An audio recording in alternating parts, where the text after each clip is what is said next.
So in this video, we're going to be talking about proving lines parallel, but now we're going to do it with algebra. So looking at number 1, we need to find the value of x such that we can prove that lines A and B are going to be parallel and then state the converse that we used. So if we're looking at our two angles that they have identified, one of them is going to be 10x minus 23 and the other one is 137. So if you look at these two angles, they're going to be alternate interior. They're on opposite sides of the transversal, and they're both on the inside of the figure. So, the converse is alternate interior angles. And because they're alternate interior angles, we know that they're going to be congruent to each other. So we set them equal. So we're going to have 10x minus 23 equals 137. And now I just need to solve it for x.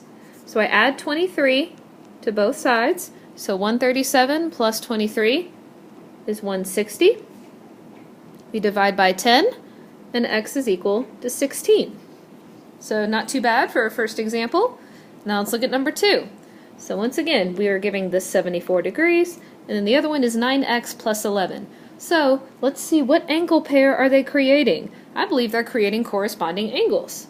So the converse is corresponding angles. I had to squeeze that in, corresponding angles, because they're in the same position and they're on the same side of the transversal. So if this is the case, they will be equal to each other. So we're going to have 9x plus 11 equals 74. And we solve it for x. So we're going to subtract 11 from both sides. 74 minus 11 will be 63. We divide by 9. 63 divided by 9 will be 7. Now let's look at number 3. So if we look at the two angles they gave us, notice that the arrow is pointing right here, and then we have the 96.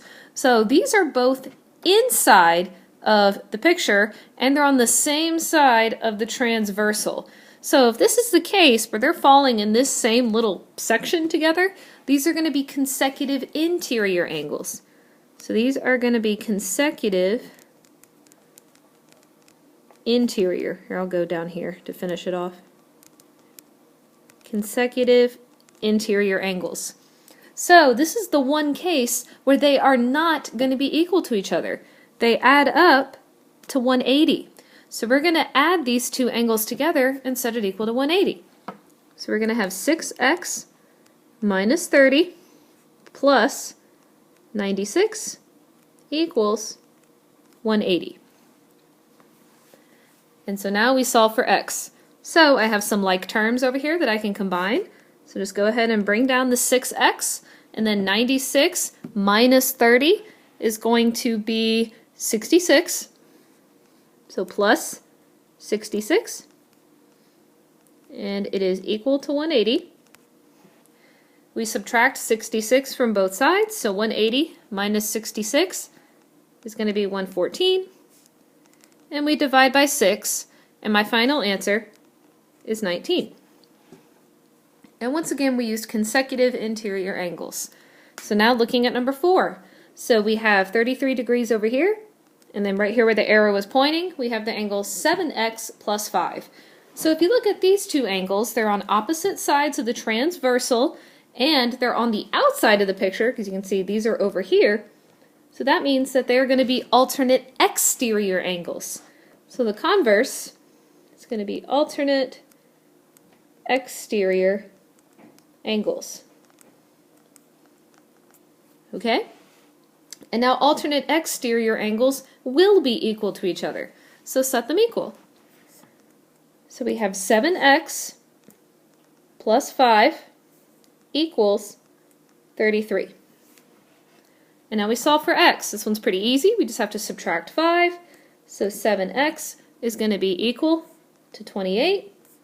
Divide by 7. X is equal to 4. Now let's look at number 5. So once again, identify the angle pairing. It looks like these are going to be corresponding angles. They're on the same side of the transversal, and they're in the same position. So the converse is corresponding. So corresponding angles.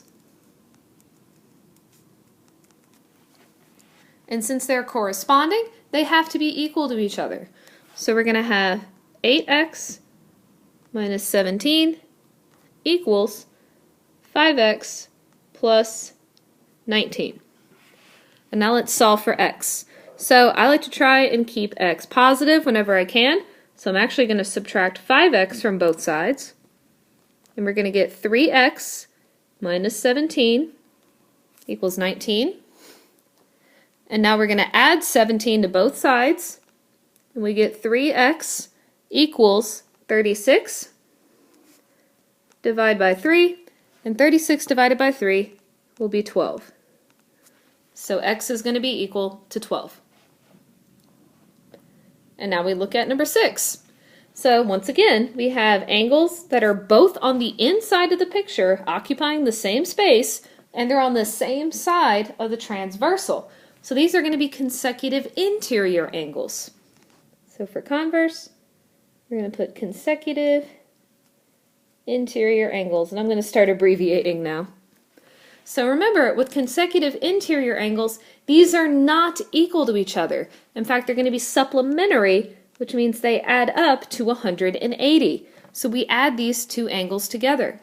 So we're going to have 12x minus 29 plus 4x plus 1 equals 180. Sorry, ran out of room there on the end. So let's combine some like terms. So 12x plus 4x will be 16x.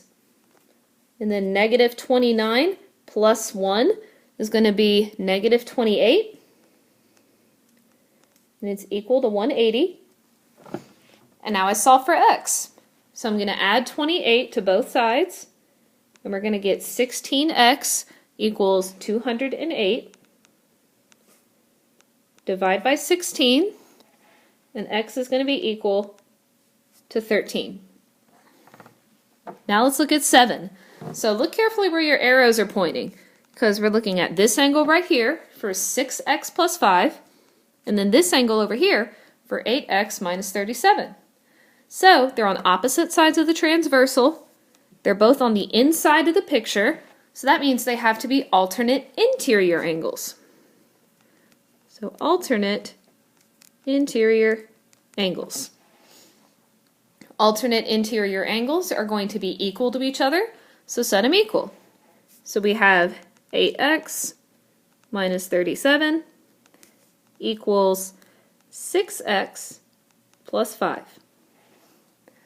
We're going to combine some like terms. I like to keep x positive when I can, so we're going to subtract the 6x from both sides, and we're going to get 2x minus 37 equals 5. Add 37 to both sides, and we get 2x equals 42. And then divide 2, and x is equal to 21. So now let's look at number 8 here.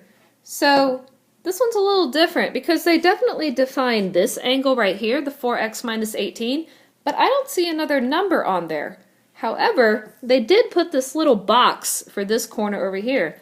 And what does that box mean? 90 degrees. So we know that because of that little box, they're forming perpendicular lines, which means that they're going to be creating 90 degrees. So that's going to be our other angle. So if you look at them, we have two angles.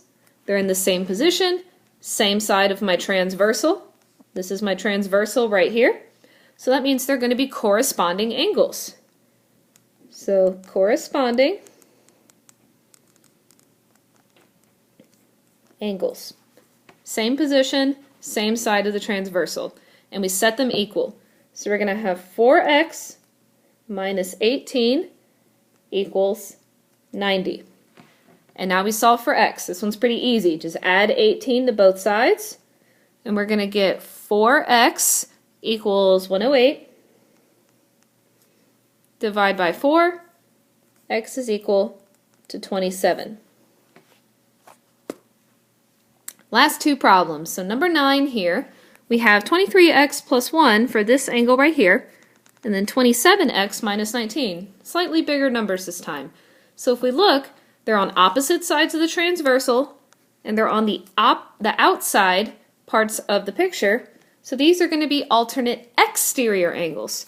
So for my converse, we're going to be using alternate exterior angles. Alternate exterior angles are always going to be equal to each other.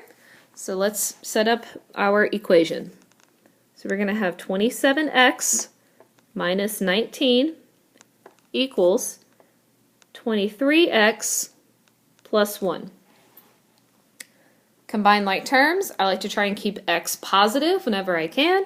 So we're going to subtract 23x from both sides.